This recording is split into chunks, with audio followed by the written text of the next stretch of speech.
Great to be here, International Sports Hall of Fame, and very happy to be here with you, founder of ANGT, America's Next Great Trainer, Rob Fletcher, and good friend. How are you, Rob? Great, Sarah, and here we are again at the premier event of the Arnold Weekend.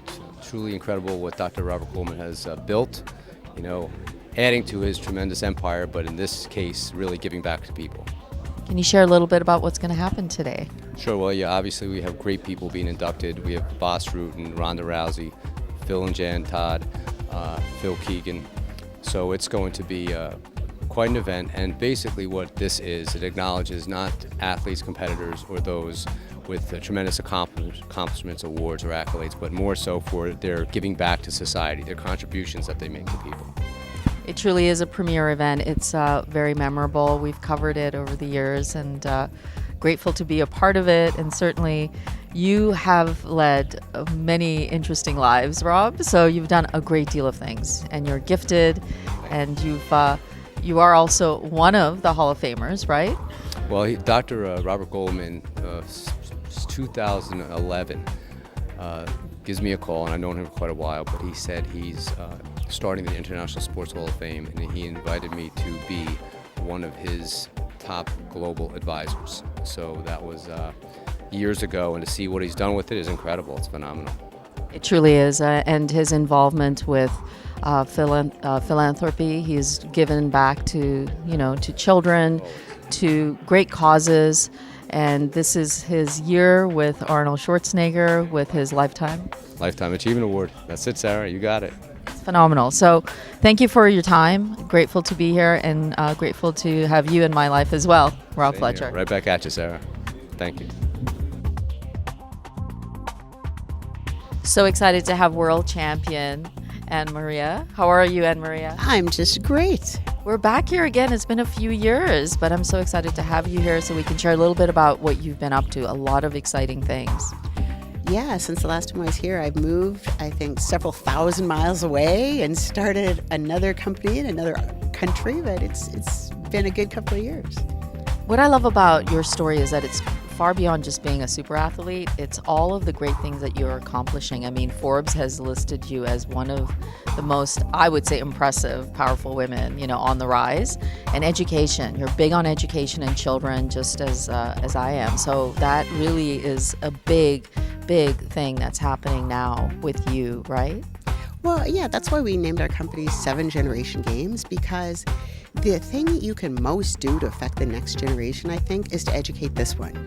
And we spend so much time at the very short term, looking at our stock price is going to go up next quarter, and not looking at how the things we do are going to affect our children and their children. And I think we'd all be in a lot better shape if we thought about that. And everybody's waiting for somebody else to do it. It's funny. It's like in judo once, I was at a Black Belt Association meeting, and I said to my friend, does it seem like the old people in charge are less of a pain in the ass than they used to be? And he looked at me and he said, Anne Maria, we're the old people in charge now, which is a scary thought. I mean, I would hardly call you old. I just think you're very powerful in a very quiet way. So it's a nice way that you've moved and changed and shaped lives. 2 years ago we had met. You were doing great things then, and you're doing so much more for children. So it's a big thing, because when you can prevent situations, whether it's addiction or safety issues, you do that through your games, right? Yes, the latest thing we're working on is a prototype for kids who are at high risk. For example, kids whose parents are addicted to meth or opioids. And normally, if you found drugs in the house, you would go to your mom or dad and say, what do I do? But if they're your mom or dad's drugs, or if you come home and mom and dad aren't around, and there's a party going on, what do you do? And so we're actually taking the same technology we did to make educational games to teach math, and using that to make educational games to help kids in really tough situations. And see, that's kind of my thing that I think I got from sports a lot too, that you can take something and consider a disadvantage, or you can turn that to be an advantage. I mean, judo is all about that. So if you're saying, well, kids are on their iPads all the time, they're on their phones all the time, and this terrible little generation. Or you could say, well, if they're on their phones and their iPads all the time, how could we make that positive in every way? So I think it's wonderful. I mean, we spent a little bit of time last night talking about the games, but the way that you've been able to change lives, that is one of the big things. You're with family, you're very close, so this is good. It's a positive, right? Yes, it is. And, I tell my girls all the time, and I know I told you this before, that I have a PhD and a gold medal, and one of those things lets us live by the beach in Santa Monica, and it's not the PhD. I mean, it is the PhD. See? Now you got me all turned around. But it's that if we really want to help kids, it's like what you do. You help people get their lives back in shape through your company, through your finances. You help them get a home. Sports are great, all right? I do love sports, no question about it. But how you could change somebody's life is if you could give them education. Like with the games, one of the things we look at is those kids often, they learn 5 + 5, they learn their numbers, they learn to count, but then they get to a part where math is a little hard. And they start to think, oh, I suck at math, I'm not good at school, and it's just a downward slope. And we try and intervene then. So if we could just change that, so you could think, oh, yeah, I could do math. Yeah, it's not that hard. And I'll stay in school because my mom really wants me to. And you graduate. If you change kids' lives, if you change that trajectory, just think how much of a difference it makes. I mean, if you had, dropped out of high school, where would you be as opposed to where you are now? I think that college and education, as much as I really didn't want to go to college, it was the most memorable period of my life, and friendships as well as learning. This is a very exciting day for you as well as a mother. Your daughter, Ronda Rousey, she's going to be joining us. Can you share a little bit? I know you have a lot of beautiful daughters, but we're just here today, and this is a special day, right? Yes, Ronda, actually, I don't know what her speech is going to be. She was all worried about it last night and going through different things she was going to say, so I have no idea. But I'm really proud of her, and I say this a lot. Ronda has had some missteps, let's say that, and she has turned around. Now she's going into WWE, and there are people saying, well, she shouldn't be doing that. Who are you to say? You don't even know her, You random person that's never met her. She's doing great. I mean, she's making money. She's supporting herself. She's doing something that she loves. She even likes the T-shirts.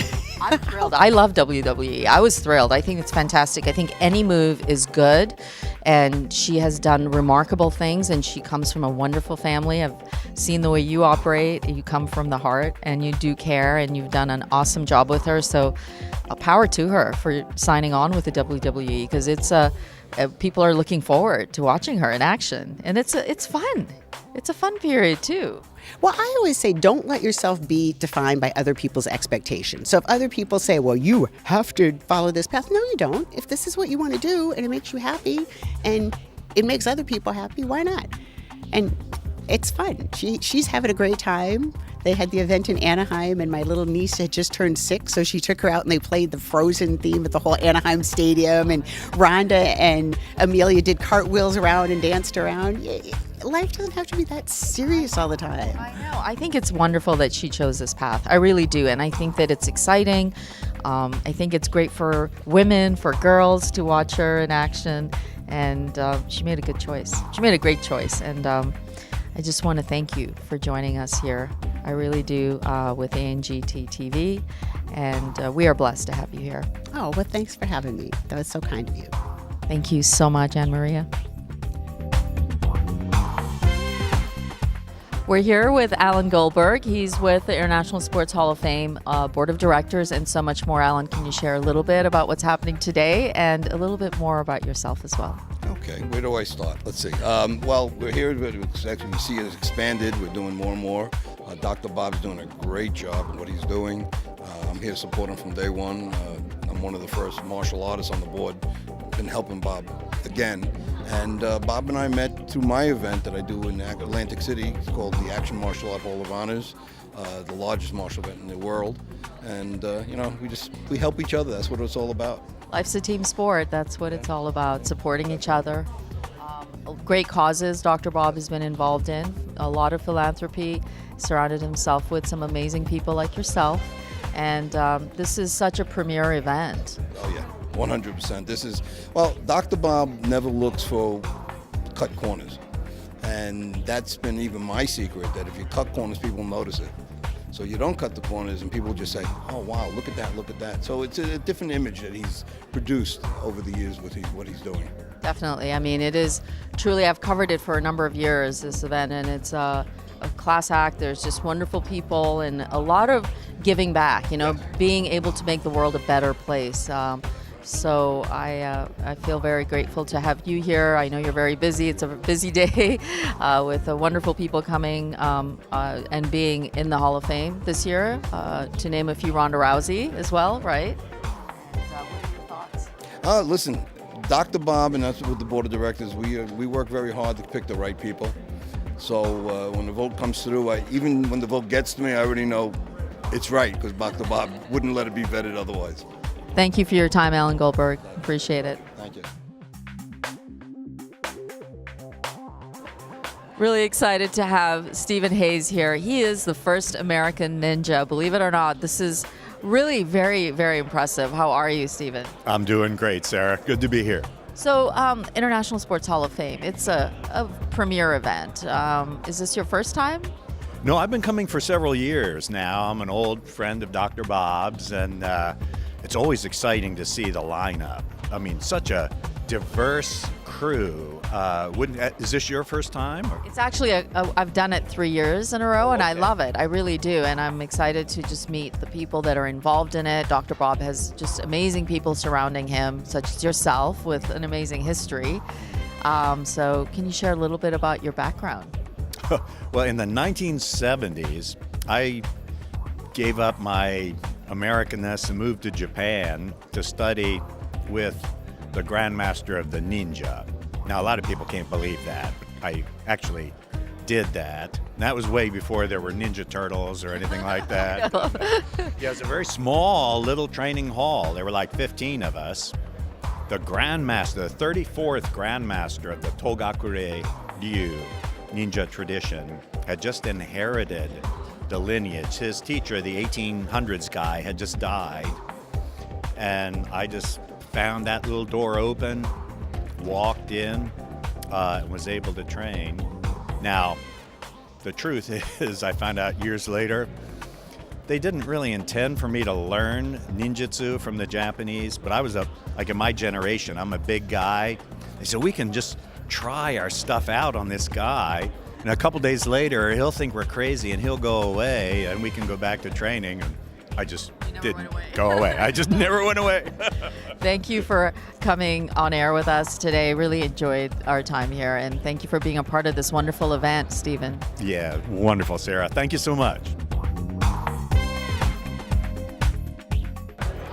Great to be back here again, International Sports Hall of Fame with Randy Couture. Wonderful to have you back here again. How are you, Randy? Very, very good. Thank you. What's been going on with you? It's been 2 years since I saw you. It's been a while, but busy as always. Got a couple of movies in last year and got another one coming up this month, headed to Romania for a movie called The Hard Way. Sounds like we're going to get to do another Expendables here in the end of the summer, in August time frame, so staying busy. Yeah, you're one of my favorites. You just have a very, very kind demeanor about you. You always give us time. You're on air with us here on ANGT. And I remember 2 years ago you were, was it 2 years ago you joined the Hall of Famers? I was in the inaugural class, so I think that's been, 7? This is the 8th year, I think, for the Hall of Fame. And I was in the very first class with Arnold. So I'm on the board, so I get to come every year and help them kind of figure out who we're going to try and induct. And obviously this is a great induction class this year. Everybody's excited about Ronda Rousey being inducted this year, so excited to be here and see that. Yes, we are. I mean, Anne Maria is a good friend of mine, and it's just so nice to see family. And Ronda is, just doing so well. We're excited and happy that she joined WWE. It's a wonderful thing, isn't it? Well, it's going to be interesting. It's a little bit different than fighting. Yeah, it is, of course. But still, it's mother-daughter inductees into the Hall of Fame. Obviously, Anne Marie was inducted last year, and so it's the first mother-daughter duo, if you will, that's been inducted into the Hall of Fame. So that's pretty interesting, pretty cool thing. Well, Randy, thank you for joining us today. I really appreciate it. Pleasure. Thank you. Great to be here at the International Sports Hall of Fame. I have Phil Kogan, right, Phil? Yeah, right. Congratulations. It's an Irish name, hard to say, and you got it bang on. You're very kind and gracious and patient. I have to say, everybody wants to get a chance to speak with you. Congratulations. Well, I think it might be this homing device right here, this very large medal, or as they call it, a BAM, a big ass medal. I think I'm about the of all the people who received the award, I might be the weakest in terms of trying to carry this thing around. I don't know about that. Some world-class athletes, lifters and fighters, and they put it around their neck. It didn't seem to bother them at all. But I can tell you, this has got some weight. I think it's a couple of pounds. It looks good on you. You wear it well, I have to say. Thank you. Can you share a little bit about yourself? Yeah, so most people may know me from hosting The Amazing Race on CBS, which I've been hosting for about 18 years. Hopefully you're watching Amazing Race. We've just finished our historic 30th season. And I've been lucky enough to tell stories in front of a camera since I was 18 years old. And so that would be about 32 years, because I've just turned 50. And I love sharing passionate stories, and I made a film about a forgotten sporting hero from New Zealand who was the first New Zealander to ride in the Tour de France. He was also part of the first English-speaking team. And the Tour de France in 1928 was the toughest in history. 168 riders started and only 41 finished. And so I made a film about this gentleman. His name was Harry Watson. And the film, I made that with my wife and producing partner, and the film was called Le Ride. Thankfully, it's been getting a lot of critical acclaim, and I guess some people, in particular Fairfax Hackley and Eric Hillman, who are associated with the International Sports Hall of Fame, they saw the film, and I did this film as a way to recognize an athlete that may have been forgotten. So they have a new category, which is the sports documentarian category, and that's why I'm here. You do amazing work, and very gifted. Very gifted. I'm still learning. If there's one thing I've learned, it's that you never stop learning. So I'm still learning, but I love sharing stories about people, passionate people in front of a camera. It does. That's the thing that makes me excited. It changes lives, though. I mean, the whole process of being creative and sharing that vision, it's quite remarkable, the work that you've done. You put yourself out there as a creator. You put yourself out, and particularly today, you subject yourself to a lot of critics. And I always say to people, when they find themselves critiquing more than they're creating, that they need to really assess what they're contributing to the world, and to maybe focus more on creating than critiquing. Because to critique and go online and say you don't like this or you don't like that, or try to shame somebody down with your, particularly behind a computer screen. To me, it's just sort of, if you really have so much to say, you're such a critic, why don't you try creating for a while? That takes a lot more guts, I think, to put yourself out there. And a lot of stuff I've created hasn't worked in terms of being commercially viable, or maybe it's not something that's necessarily resonated with people. But if there's one thing I will always do, is I will step up and I will give it a go. I will roll my sleeves up, and I'm prepared to step up and try to create something and put it out there. So that's really, I guess, advice I would give to anybody watching, is just ask yourself if you're critiquing more than you're creating, and if you are critiquing more than you're creating, maybe you need to make a shift. I like that. Start putting it out there and subject yourself to other people who are prepared to put it out there. So. Well, you're a doer, so I love that. Getting things done versus complaining, whining. I mean, you're creating not only opportunities for people, but making people realize that being an optimist is very important. Yeah, and I say that to my daughter. My daughter's 22. I say, practice being an optimist. If you're 22 years old and you have already put a few years into practicing being an optimist, imagine and you put 10,000 hours of work into being an optimist, imagine how optimistic you'll be at 50, as opposed to you're 22 years old and you tend to focus on what's wrong in the world, and then by the time you get to 50, you're like a world-class pessimist. So you have a choice when you're young. It's harder to make a shift when you get older, because if you've practiced the whole lifetime of being a pessimist, it's harder to change gears and go a different direction. But, one of my sayings is focus on what you do have and what you can do, as opposed to what you don't have and what you can't do. Agreed. So focus on the things that really get you juiced up and get you passionate, and go after those things. Focus on the good things. I agree. There's a lot of good in the world. Optimism trumps pessimism. Yeah, absolutely, every time. And I'm still learning, every now and again. I had a rule with my daughter when she was growing up. Well, we had a rule in the house that no one was allowed to say can't. I can't do this, I can't do that. You had to find a different way of saying it. I find it very challenging, Dad, this math that they gave me. But we would take the word can't out, and it was more just about positive reinforcement.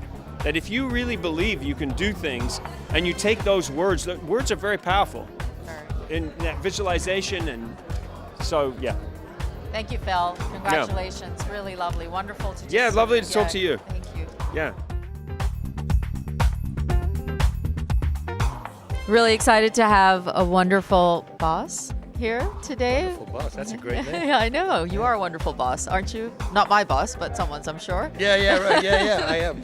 You are, yes. So congratulations today with the International Sports Hall of Fame. How do you feel? I'm feeling super good. It's one of those things that, because it's International Sports Hall of Fame, so it's sports around the world. I wasn't in a Hall of Fame like this yet. Yeah, I was in Martial Arts Hall of Fames, but not like in the sports. And then once you start thinking people, the strongest couple on the planet next to me, sitting there. You see, that is cool stuff. I really enjoyed it. It is, and you're sitting right alongside Ronda Rousey as well. Ronda Rousey, yeah, her I know for a while, and her mother Anne-Marie, but like Schwarzenegger up there also, Dr. Bob.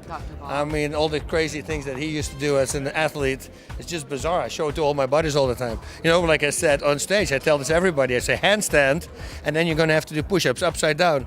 I say how many, and if you lose your balance, you're going to have to start at 1 again, right? And he does 361. And I go, how can you even come up with a number like that? You would think it's like 50, right? And that would be amazing.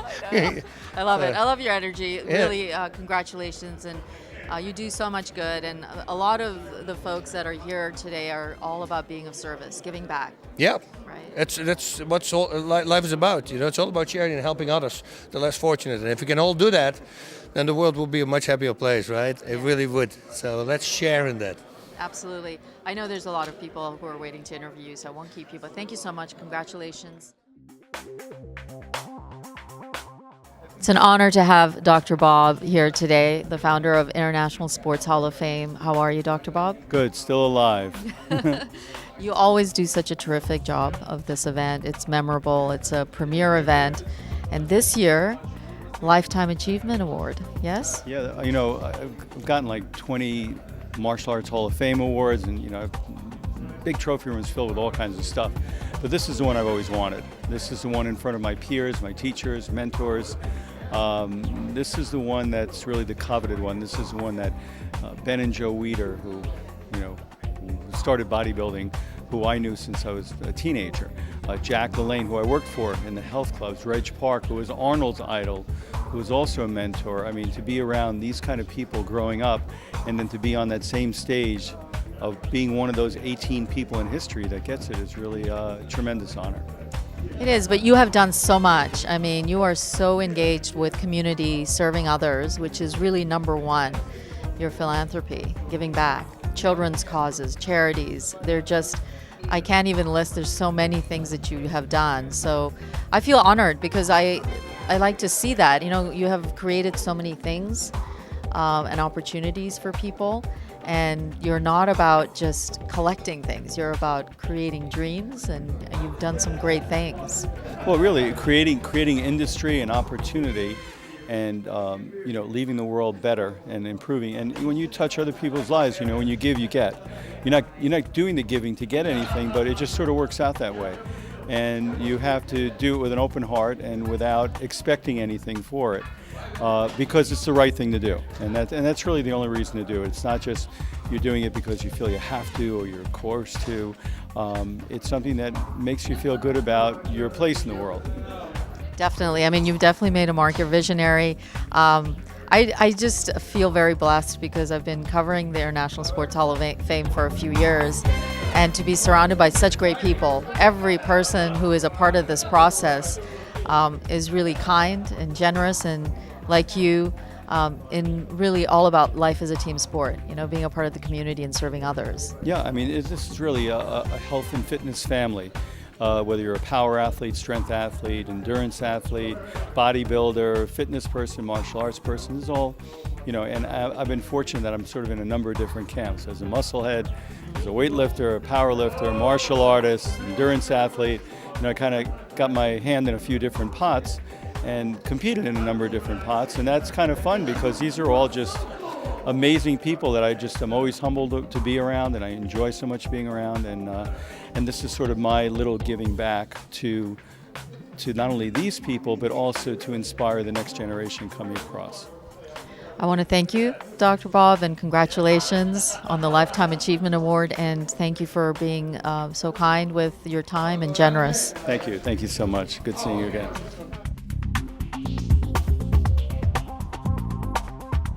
Thank you for being part of this fitness crusade, and we are going to continue on. Thank you very much. Thank you.